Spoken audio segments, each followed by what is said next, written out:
By this point, Ruby was effectively America's mom. Happy Mother's Day. I hope you... And of all the moms that YouTube could showcase and highlight and put on a pedestal on Mother's Day, there was Ruby.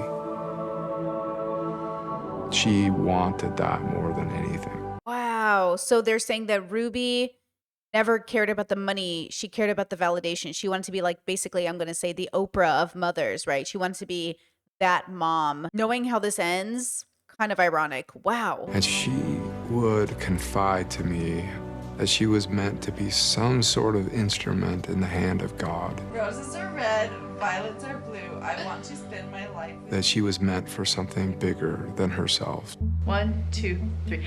We sold our house! Good, and I'll do a little thumbnail of you guys. They did have kind of a negative reputation for filming and not asking. Oh. YouTube wasn't banned in our house, but we didn't really encourage our children to watch it. We didn't really know of them until I heard from my niece. And she messaged me and she was like, I think these guys are moving into your neighborhood. This is where our grandkids are gonna come visit grandma, and where Kevin's gonna be a grandpa. Well, they're going to have to visit grandma in prison. As a couple, we both connected with Kevin and talking with him. We never had beef with Kevin ever. No. Always with Ruby and the channel. Anytime they went for a walk, Ruby would wear the bright dress, bright lipstick, filming, and all of our homes were in the background. And we're just a private community. That's the thing about content creation that's so interesting is you don't just impact your family, you impact the neighborhood. And this happened with, like, I think the Paul brothers, where it doesn't just impact you, it impacts the neighborhood. If fans show up, people show up. And look, this has been a part of celebrity culture for years. It's not like larger celebrities don't run into this. But I've been really thinking about this idea between like streamer audiences and celebrity audiences. They're not that much different, but at the same time they are. Like I watch a lot of Dr. Kirkhonda, as many of you do. And something I noticed about Dr. Kirkhonda's work is like he can talk about celebrities on Netflix, reality TV shows, and none of their larger communities come and harass him. But the moment he talks about a YouTuber, boom, harassment in his comment section. And that's the difference between a YouTuber's fan base, is the fan base feels much more involved in a sense. Not that the Barbs aren't known, not that the Beehive isn't known, not that the Swifties are known, not that the K-pop stans aren't known. But you know what I'm saying? Like there's something I expected out of the global phenomenons. I expected out of Taylor Swift's fans. She's huge. But it's weird when it happens from YouTuber to YouTuber. So I'm assuming Ruby's fans probably, now she's filming the neighborhood, people know where she lives, they could show up. I'm assuming that's why the neighbors were pretty upset too. But it feels like a violation of privacy. It can, for sure. To be honest, Ruby wasn't the most friendly person. Oh. I don't think she really ever had a major conversation with me the whole time she was here. She wasn't hosting parties. She wasn't trying to have people come over for brunch or a ladies' day. So I think for a lot of us, she just kind of got a reputation that her channel was more important. Yeah, kinda. Like Ruby is, that's why I didn't like vlogging. That's why I didn't want to do it. I tried it for a short time and I realized like, oh, this makes my whole life work. And I really need to leave work when I leave work. So I do about 10 to 12 hours at max working. And then I click off and I am not working. I might on occasion take a food picture to show my viewers or something, but I don't want my life to be on camera 24/7 because I need a break from this thing that I love to do. And when you're a vlogger, you don't get a break because your life is now the content. We were just completely lost in the fun of it. But we did see changes in the kids accumulating. Chad today are being terrible. You can use their faces as B-roll. The whole reason we're here is because of our job.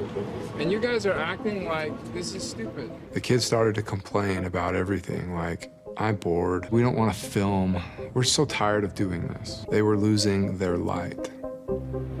Do you know that this is what we do? And everyone gets $10 for a video that they help with. Do you want $10?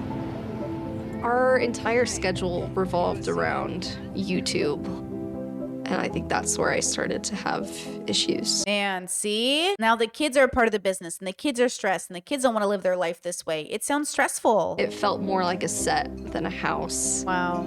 My heart sunk pretty fast because I started watching some of the videos and I was honestly, appalled is the word I have, of sharing such personal information about your kids. Uh-oh, officially started puberty. Oh, ew, 400,000 views. See, I would never click on that video. Like, I don't want to know about your kid starting puberty. Like, I'm not interested in that, you know? First time shaving could be fun. That could be like really universally helpful to people who don't have parents who can teach them those things. But like, I don't know, this feels like exploitation. I don't like this. That was when I just wanted to be with my friends. I really didn't want anything to do with YouTube. And there was a time, maybe even a year or more, where I truly hated her. Whoa. Smile. They really separate themselves from Ruby. The way they talk about her, not my mom, they go her, Ruby. Really fascinating. Kind of like a coworker instead of a mother. But when it came to brand deals and the sponsorships, that's what really put me on edge because it felt like a script. It felt like I was being controlled. I think this one is really good. It says, do you think your teen's mental health is more important than school and grades? Do you know where I sit with that? Chad, are you going to be willing to help me out or not? You seem really distant. I purposefully said the wrong lines. I purposely tried to make my mom as pissed as she possibly could. That's so teenagehood though, right? Like that's the irony is like, what a teenager. That's what normal kids go through. They go through a rebellious stage. They go through a, why am I doing this? Why are you telling me what to do stage? And the irony is that Ruby wanted to be America's best mom, and the best way she could have been a mother is by putting down that camera. Isn't that interesting how we want the validation through title alone, but not through action? You can get what you want through action. You don't have to fake it. You could just actually be a good mom. I made things hard for her, and I don't know why. I think it just goes back to I really didn't like being told what to do. Normal. That's normal. I wasn't even doing anything bad. I just wouldn't listen to adults, especially my teachers. Oh my God, every teenage universal experience. Yes, not all kids go through this phase, but that's so normal. That's just so normal. Chad was expelled from school and I didn't know what the answer was. I didn't know where he was going to go. And after several discussions and conversations with him, we knew that it would be the most helpful if he had some more support. My parents thought it would be a great idea if I started getting into therapy. I just love how they never considered that the vlogging had anything to do with it. Ruby went to Paige. Paige effectively said, I know the perfect person.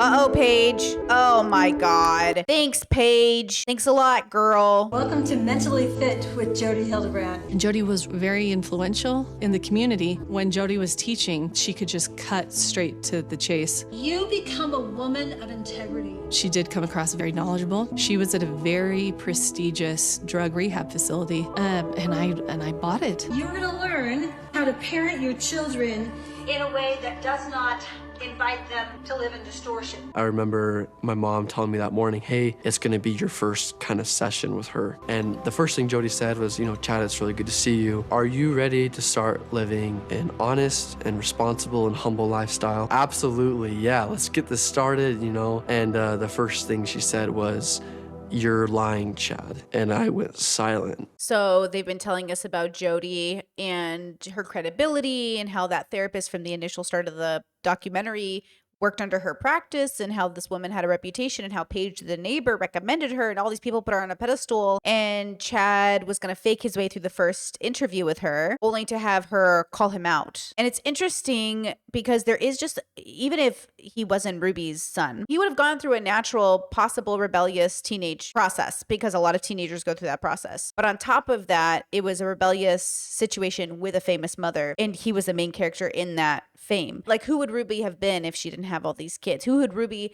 have been if Chad didn't exist? And so the irony is that Ruby's trying to guilt her kids into being like, you need to help me with this. But like, they're kind of the thing that made her. Even though people liked Ruby's personality, it is interesting the way these things go, but it really is just a testament to all of us to remember like the grass isn't always greener. Just because they have a nicer house, they live in a great neighborhood, and they look like they have their life together, you don't know what's happening behind that camera. Well, yeah, I'm lying to you, but you just said it? And I remember I looked at my mom, and my mom looked at my dad, and my mom kind of smiled a little bit, like she smirked. She really kind of just read through me. When people read us like that, we feel so seen because we're like, oh my God, somebody called me out. But it's also just like sometimes a guess on their part to some extent. You know what I mean? And sometimes when they're right, it just feels good. I feel like a lot of people, a lot of scammers will just wait until they get it right and then they'll work on that getting it right. It's kind of like when you watch magic tricks that happen online.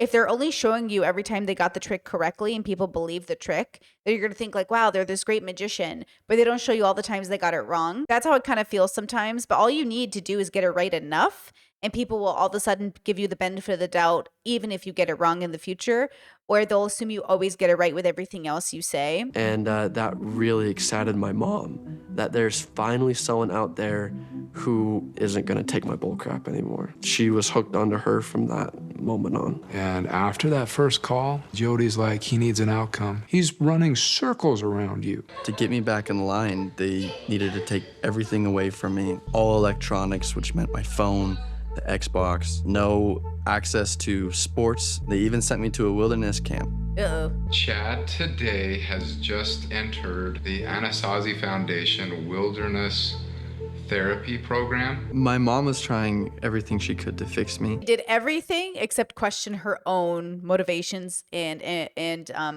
her own culpability in the whole situation. She gave me an option to sleep like in the living room, or she gave me the option to go down in the basement. I slept on that beanbag every night for about 7 months. At some point, she kind of got teary-eyed and she said, Chad, this is your last chance. Jodi and I have found a military camp. We are just waiting for one more time of you acting up. And if that happens, we're gonna send you there until you're 18. See, like, I'm so glad I grew up with parents who are very cynical of places like this. That it might sound good on, paper, send your kid to these camps, get them together, whatever,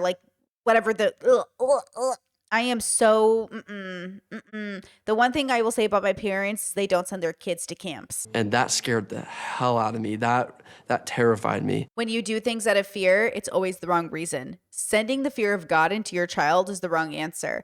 Doing it out of fear is the wrong answer. Him getting his life together out of fear of a consequence is not the answer. It's not the answer. It's not good for us. We think it's good for us because we've been raised for thousands of years through punishment and shame. It's not working. We need better methods. I don't know. I think I really sensed something in my mom that realized she's not going to let Jodi go. This is how it's going to be. I just decided to just start listening. But you're a child of God, therefore I love you. It went from weekly calls with Jodi to 2 meetings a week. We had good laughs in our phone calls.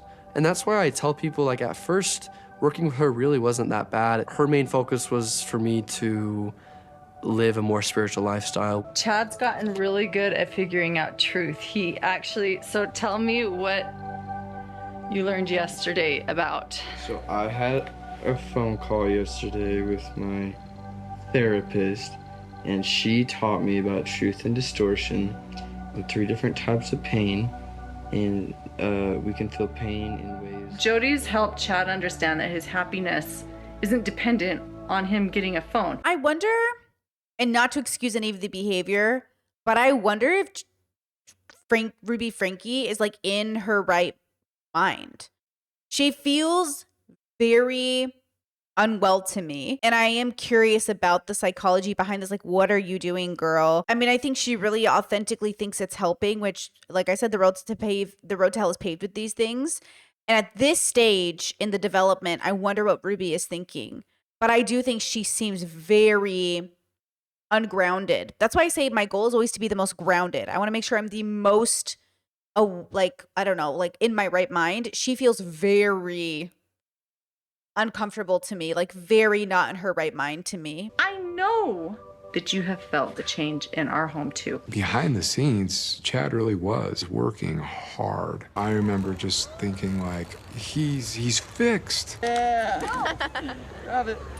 You're ready to have the privilege back of a bedroom. That was the spark that blew the powder keg. In our house, when we take something away, it's because they have shown that they are not responsible enough to manage it. And so we don't just turn around and give it back as soon as they start acting good.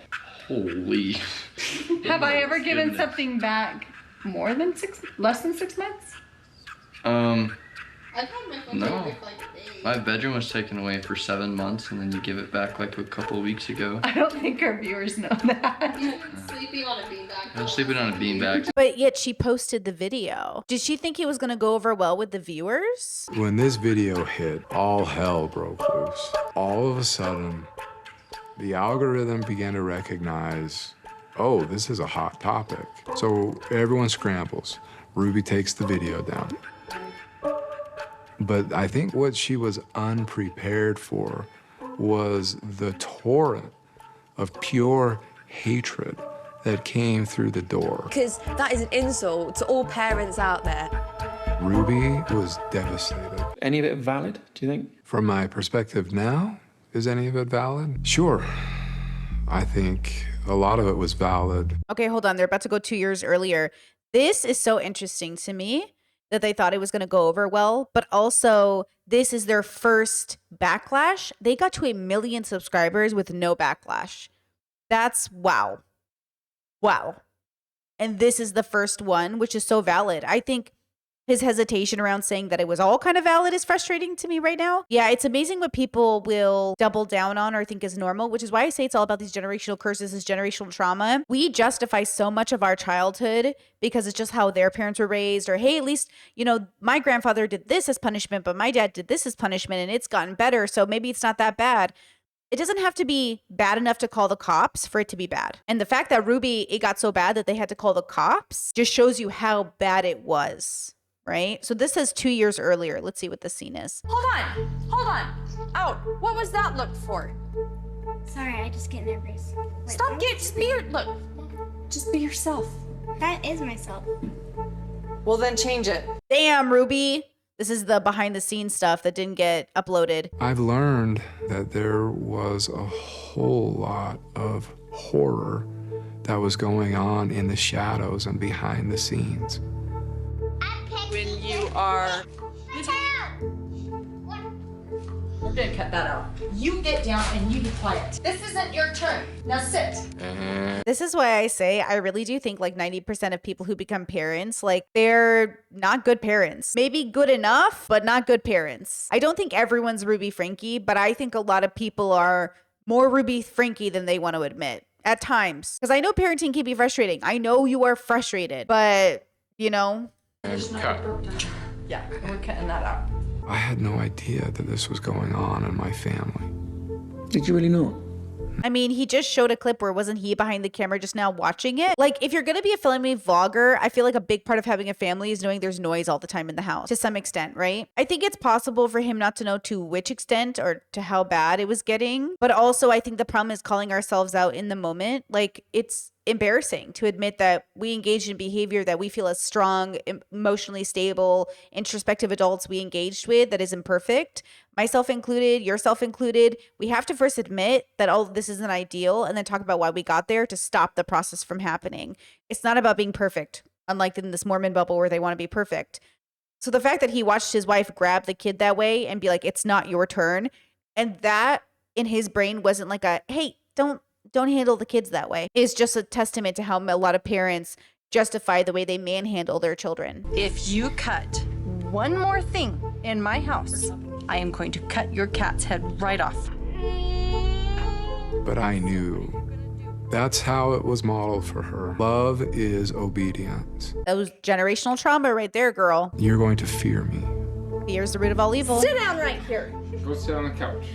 Sit her down on the flipping couch. There were times where she blew up off camera. She would spank, whip, take the belt out and whip my butt, pull down my pants, whip me. Chad, I've asked you to give me a night where it's enjoyable to be with you. I did always feel bad when he got in trouble. He'd get a bloody nose and I'd bring him, toilet paper and didn't really know what to do. He got beat really bad one time and I helped him clean blood off the walls. Ew, oh my God. Chad, it is your turn. Do you know where your name came from?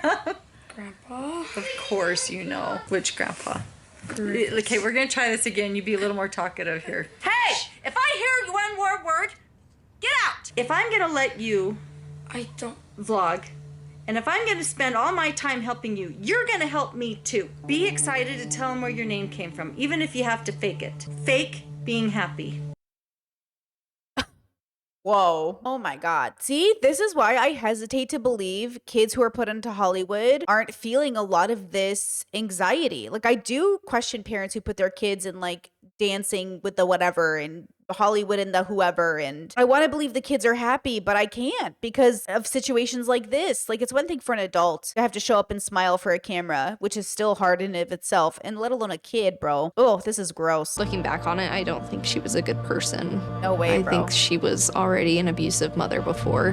Wow. Yeah, I think she was pathologically speaking. I don't know what that means. I'm not a therapist, but you know what I'm saying? Like, there was something about Ruby from, I think, before she even married. I mean, you know, I really do I think she even chose her husband strategically. I don't even know if she's I don't know if she's feeling connected. Like, does she love the consciousness? Or did she love the way that he looked on the chart? And the fact that Ruby went as far as she did, I wouldn't blame that on Jodi. Wow. Wow, for her to say she wouldn't blame how far Ruby went on Jodi is very interesting. Because, you know, there's this like rumor that goes around that Ruby was also manipulated by Jodi Hildebrandt, but maybe Hildebrandt was or maybe they were just both bad together and made each other worse together. She just set off things in Ruby that were already in her heart. Wow. We're just here to talk to you about kind of a few things involving your kids.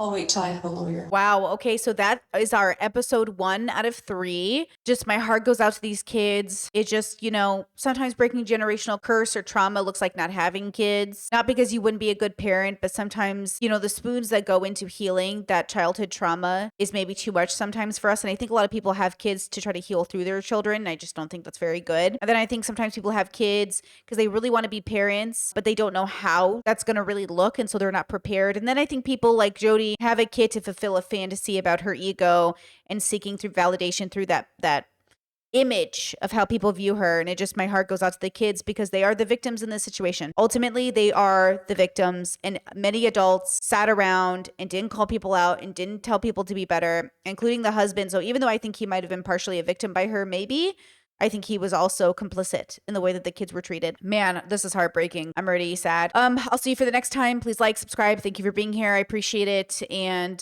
you know, if you become a parent, please do anything possible to prepare yourself for the responsibility of bringing consciousness into the universe and giving them the love they deserve, because they deserve so much better than this, you know? All right. I'll see you next time. Bye.